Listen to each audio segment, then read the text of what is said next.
York's LaGuardia Airport, where Continental Airlines jet aborted its takeoff, nearly plunging into the Long Island Sound. There have been problems before at LaGuardia Airport since it is surrounded so closely by water. Now, it came to rest just 25 feet from the icy water. 35 of the 116 people sustained injuries from bruises to broken bones, and Don Ulrich and Jim Bowman were trying to get home on that Denver-bound plane, and they joined us this morning. Didn't think you'd be here in New York today, did you? We hoped we wouldn't be. And you were in 2E, right 2E, up at the nose. Yes. Tell us what it felt like.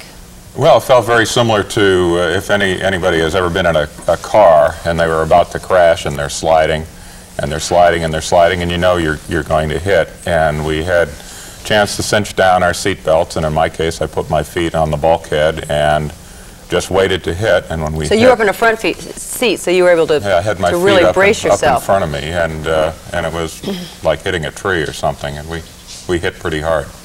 A snowbank. No, we hit the retaining wall. At the end of the runway. The seawall at the end of the runway, and that's really what kept us from going into the water. Yeah. Jim, you were what, row 16? Row 16. Did you have time to think ahead like this and cinch your seatbelt and get ready and all that? Well, really, when you went off the end of the runway, there was an initial shock, and so at that point I pulled my knees up to my chest and said, well, here we go. And whatever happened, happened, but that was about it. Was there any indication beforehand, before takeoff? I mean, was there concern? I would assume you were de-iced. Yes, we were de-iced before we pushed back from the gate, the jetway, but it was a good half hour before we actually took off. I mean, it was heavy snow. I mean, so yeah, there's a lot of concern. One of those situations where you get de-iced, you go out there, and then they have to plow away the snow so that you can go down the runway? Well, we actually waited for the snow plows to clear the runway, yeah.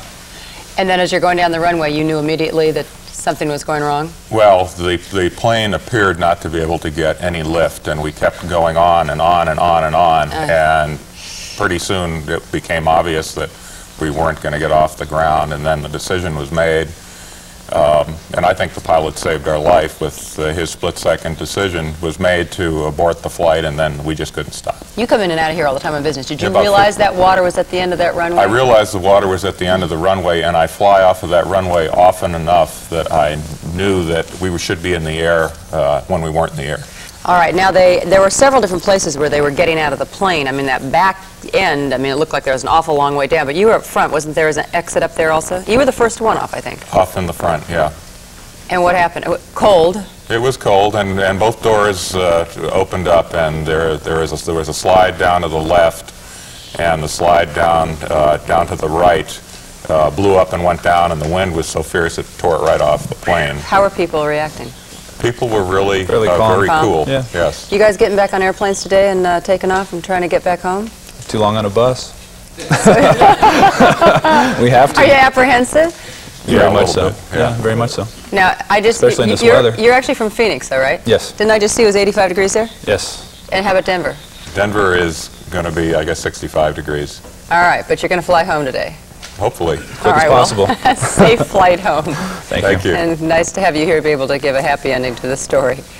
And there were, though, we should say, 15 injuries on that plane. Coming up next, storm.